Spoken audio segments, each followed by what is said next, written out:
Job లేక ఇబ్బంది పడుతున్నారా? అయితే మెడికల్ కోడింగ్ మీకు మంచి ఆప్షన్. వెంటనే కాల్ చేసి కోర్సులో జాయిన్ అవ్వండి. Welcome to Suman TV. ప్రస్తుతం మనతో ఉన్నారు డాక్టరేట్ దాసరి వెంకట రమణ గారు, కేంద్ర సాహిత్య అకాడమీ అవార్డు గ్రహీత. నమస్తే సార్. నమస్కారం అమ్మా. తల్లిదండ్రులు పిల్లలకి సత్ప్రవర్తన అనేది అసలు నేర్పుతున్నారంటారా? అంటే మంచి మంచి కథలు చెప్పడం అనేది తల్లిదండ్రులు అసలు ఇప్పుడున్న నవేడేస్లో కథలు చెప్పడం అనేది మనం స్టార్టింగ్లో అనుకున్నాం. అప్పట్లో కథ చెప్తేనే పడుకోనే వాళ్ళు పిల్లలు అని చెప్పేసి.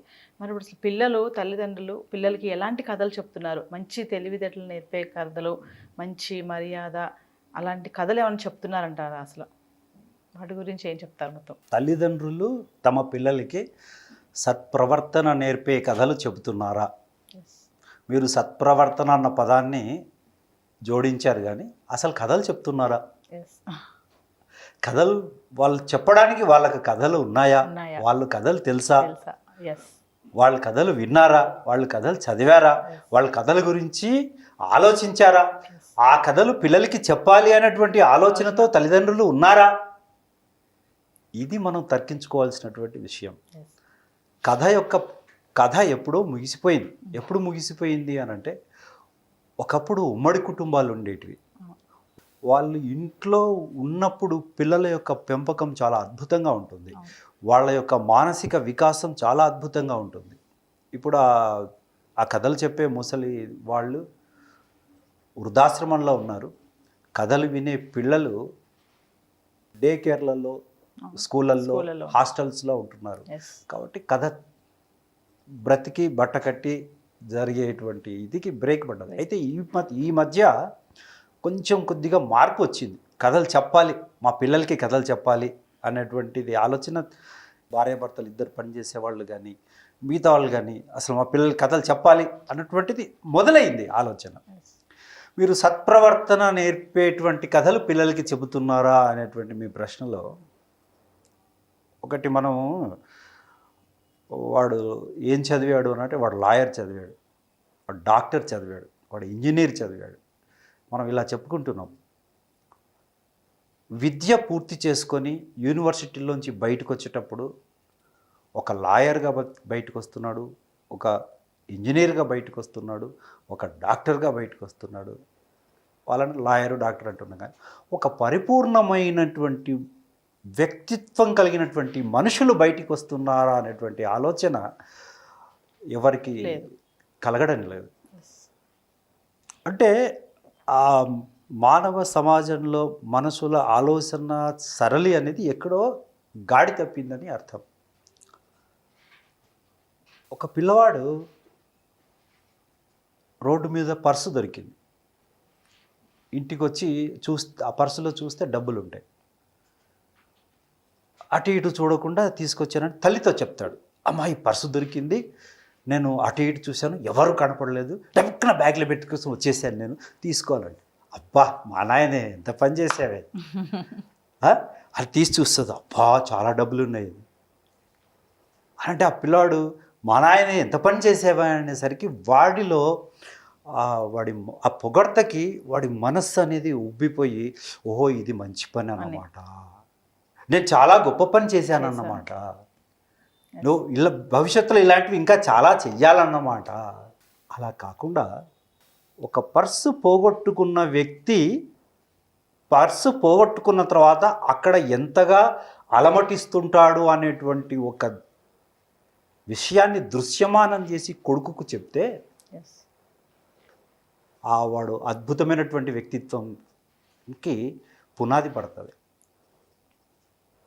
అయ్యో నాయన, తప్పు పని చేసేవరా, చుట్టూ చూడాల్సింది, ఎవరన్నా కనపడితే వాళ్ళకి ఇచ్చేయాల్సింది, ఆ డబ్బు పోగొట్టిన వాళ్ళు ఎంత ఆపదలో ఉన్నారో ఏమో, ఈ డబ్బు దేనికోసం పెట్టుకున్నారో ఏమో, ఈ డబ్బు దేనికోసం ఉపయోగించాలనుకున్నారో ఏమో, ఎంత తప్పు చేసావు నాన్న అని అంటే అప్పుడు మొదలవుతుంది వాళ్ళలో శీల నిర్మాణం, వ్యక్తిత్వ నిర్మాణం.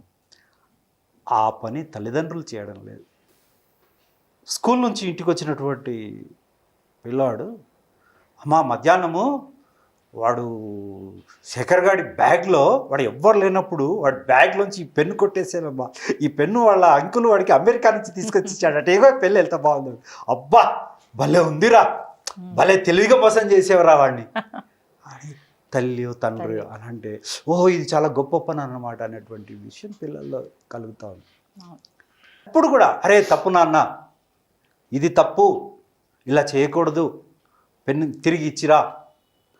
మనం నిజాయితీగా మనం సంపాదించుకున్న దాంతో మాత్రమే మనకు తృప్తి ఉంటుంది, మనకు సంతోషం ఉంటుంది, దానివల్ల మనకు మంచి జరుగుతుంది అనేటువంటి ఒక శీల నిర్మాణపరమైనటువంటి ఆలోచన సరళిని పిల్లల మనస్సుల్లో కల్పించడానికి తల్లిదండ్రులు ఆలోచించడం లేదు. ఎంతసేపు అవతల వ్యక్తిని ఎంతగా మోసం చేస్తే అంతగా తెలివితేటలు వస్తున్నాయి అనేటువంటి ఒక భ్రమలో ఉన్నాము. కానీ ఆ యొక్క ఆలోచన సరళి అనేది ఒక వైరస్ అని, అది ఆ పిల్లల మనస్సుల్లో చేరి చెదల్లాగా మెదడును తినేస్తుందని, వాడి జీవితాన్ని భవిష్యత్తులో సర్వనాశనం చేస్తుందని కానీ ఏ తల్లిదండ్రులు కూడా ఆలోచించడం లేదు. 40-50 ఏళ్ల క్రితం సమాజానికి ఇప్పటి సమాజానికి వచ్చిన మార్పులు ఏమిటి అనేటువంటిది బాగా ఆలోచిస్తే ఈ తత్వం మనకు తెలిసిపోతుంది. నిజాయితీ అని ఒక కథ ఉంటుంది. సరే తన కుర్రోడు స్కూల్ నుంచి వచ్చాడు, బ్యాగ్ ఆడ పడేసాడు. ఒకసారి వాళ్ళ అమ్మకెళ్ళి చూశాడు, ఇట్లా నీరసంగా వస్తున్నాడు. వాళ్ళ తాతయ్య చూశాడు, ఏందిరా అంత డల్గా ఉన్నావు, ఏంటి ఏం జరిగింది క్లాస్లో అంటాడు. వీడికి ఆశ్చర్యం కలుగుతుంది. వీడు నేను మామూలుగానే ఉన్నాను అనుకుంటున్నాడు. ఎట్లా చెప్పగలుగుతావు నువ్వు అంటే, లేదు లేదు మీ క్లాస్లో ఏమో జరిగింది, నువ్వు బాధపడుతున్నావు. నా మొహంలో కనపడుతుందా తాతయ్య? తప్పకుండా కనపడుతుంది. నీ మొహంలో విచారం కనపడుతుంది, నువ్వేదో తప్పు చేసావు, ఆ తప్పు చేసినటువంటి ఆ భావన నీ మొహంలో కనపడుతుంది. ఎట్లా కనిపెట్టావు తాతయ్య? నాకు తెలిసిపోతుంది. అప్పుడు తాతయ్య అంటాడు, ఏం జరిగిందో చెప్పు అంటాడు. చెప్తాడు, నేను నిన్న మా ఫ్రెండ్ వాడు లోహిత్ దగ్గర పుస్తకం తీసుకున్నా, లెక్కల పుస్తకం తీసుకుంటే చెల్లి ఏం చేసింది, ఒక పేజీ చింపేసింది. ఆ చింపేసిన పేజీని నేను మళ్ళీ మడత పెట్టి జాగ్రత్తగా అందులో పెట్టేసి ఏమి ఎరగనట్టు లోహిత్ గారికి ఇచ్చేసాను. అంతవరకు బాగానే ఉంది. కానీ వాడు అది చూసుకుంటే, ఆ పేజీ చింపేశాడు వీడు అని తెలుసుకుంటే, వాడు నా మీదికి కొట్లాటకు వస్తే నేను ఏం సమాధానం చెప్పాలా అని ఆలోచిస్తున్నా. అందుకు అది తప్ప ఒప్ప అనేటువంటిది అప్పుడు చెప్తాడు తాతయ్య. ఇవి ఎందుకు ఉన్నది అని అంటే, అది ఒక మనిషి అబద్ధం చెప్పడము అన్నది చాలా కష్టమైనది. ఒక్కసారి అబద్ధకు బానిస అవుతాడంటే వాడు పతనం అయిపోయినట్టే లెక్క. వాడి మైండ్ మెల్లగా చెదలు తినడం మొదలు పెడుతుంది. ఆ అబద్ధం చాలా ప్రమాదకరమైనది. సరే నువ్వు అట్లా చేసావు కదా, నువ్వు ఇంతగా ఆలోచిస్తున్నావు వాడు ఇట్లా ఇట్లా అని, నువ్వేం చేస్తావు అంటే రేపు వెళ్ళి వాడికి అంతా చెప్పేసి ఆ పుస్తకం తీసుకొనిరా, జాగ్రత్తగా మనం వైట్ టేప్ పెట్టేసి అతికిచ్చి ఇచ్చేద్దాం. నువ్వు వెళ్ళు రేపు వెళ్ళి అడుగు, వాడికి అంతా చెప్పేసాయి అంటాడు. ఇప్పుడు వెళ్తాడు మరుసటి రోజు స్కూల్లో, వాడికి చెప్పేస్తాడు, మా చెల్లి చింపేసిందిరా ఆ పేజీ, నేను ఇంటికి తీసుకెళ్ళి చాలా అతికి పెట్టి తీసుకొచ్చి ఇస్తా అంటే, వాడివిరా నువ్వు చెప్పేసావు, చాలా నాకు చాలా సంతోషంగా ఉంది, ఇట్లా చింపేసావు ఇట్లా ఇదని, నేను కూడా అతుకో పెట్టుకోగలుగుతా. మా నాన్న నాకు కూడా అతికి పెట్టి ఇస్తాడు.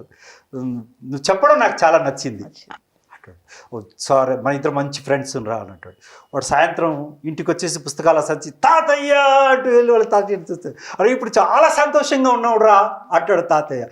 నీ ముఖం చాలా వింత తేజస్సుతో వెలిగిపోతుందిరా అంటే, ఏం లేదు తాతయ్య నేను వెళ్ళాను లోహిత్ గారికి ఇట్లా చెప్పేశాను, నేను ఇట్లా అన్నాడు, వాడు చూశాడు ఇది చేశాడు ఇట్లా అయిపోయింది, అంత జరిగిందంతా చెప్పేస్తే నిజాయితీకున్న బలము, నిజాయితీకున్న శక్తి అది. నువ్వు నిన్న తప్పు చేసావు, నిన్నంతా బాధపడ్డావు, నీ మనసంతా కలుషితమైపోయింది, ఇప్పుడు వాడికి నిజం చెప్పేసావు, ఒప్పుకున్నావు, పరిష్కారం అయిపోయింది. చాలా సమస్యలకి చర్చించుకుంటే పరిష్కారం దొరుకుతుంది, నిజాలు చెప్తే పరిష్కారం దొరుకుతుంది. కొన్నిటికి ఉండకపోవచ్చు, కానీ నువ్వు చేసిన పని చాలా గొప్పది, నిజాయితీకి ఉన్న గొప్పతనం అది. నీ ముఖం ఇప్పుడు చాలా అంటే 1000 వోల్టుల బల్బులాగా వెలిగిపోతూ ఉంది అని తాతయ్య చెప్తాడు. అట్లా పిల్లల్ని ఈ రకమైనటువంటి బాటలో వాళ్ళ మనస్సు ఆలోచించేలా చేయగలిగితే వాళ్ళ భవిష్యత్తు అద్భుతంగా ఉంటుంది. సో పిల్లలకి మంచిగా తెలివి నేర్పే కథలు, నిజాయితీగా ఉండే కథలు చెప్తూ ఉండాలి పేరెంట్స్. ఇప్పుడు మీరు చెప్పినట్టుగా నిజాయితీ అనే తెలివి కథలో- అంటే ఇందాక చెప్పాను కదమ్మా, తెలివి అంటే అవతల వాడిని మోసం చేయడం అనేది తెలివి కాదు. Yes, yes. అవతల వాడి యొక్క అసహాయతని దృష్టిలో పెట్టుకుని వాడికి ఏదన్నా సహాయం చేయరు, తనకు ఏదైనటువంటి కష్టం వచ్చినప్పుడు దాన్ని ఉపాయంతో సాధించుకుంటే ఇవి తెలివితేటలు అంటే. Yeah. నిజాయితీకి ఉన్న బలం అది బలం. మనం అది. Yeah. అట్లాగే సత్యము, అహింస, ధర్మము, దయ, జాలి, కరుణ, శాంతి, ఇవన్నీ వీటన్నిటి గురించి పిల్లలకి చెప్పడం లేదు మనం ఇప్పుడు ఈరోజు. Yes. అసహనం అనేది పిల్లల్లో చాలా పెరిగిపోతుందమ్మా. తల్లిదండ్రులు ఒక మాట అంటే వాళ్ళు భరించలేకపోతున్నారు. మీరు చాలా సంఘటనలు చూడండి, పిల్లలు ఆత్మహత్య చేసుకోవడానికి కారణం అదే. 40-50 ఏళ్ల క్రితం ఈ పిల్లలు ఆత్మహత్య చేసుకోవడం అనేది లేదమ్మా. లేదు. దానికి కారణం అప్పుడున్న ఉమ్మడి కుటుంబాలు కావచ్చు, లేదు వాళ్ళకు ఆ కథలు చెప్పేటువంటి ఆ పద్ధతిలో వాళ్ళ పిల్లల్లో కలిగినటువంటి మానసిక పరివర్తన అది కాదు. ఇప్పుడు మాత్రం పిల్లలు తట్టుకోలేకపోతున్నారు, అపజయాన్ని ఏమాత్రం సహించలేకపోతున్నారు. అసహనంతో చచ్చిపోదామనేటువంటి నిర్ణయానికి వచ్చేస్తున్నారు. అది చాలా తప్పమ్మా. పిల్లల్లో మొదటి నుంచి ఇలాంటి శాంతి, సహనము, అహింస ఇలాంటి గుణాలు మొదటి నుంచి వాళ్ళల్లో పాదుకొల్పితే వాళ్ళు ఉత్తమ పౌరులుగా ఉంటారు, గొప్పగా చదువుతారు, గొప్పగా ఎదుగుతారు, పరిపూర్ణ మనుషులుగా తీర్చిదిద్దబడతారు. Thank you, sir.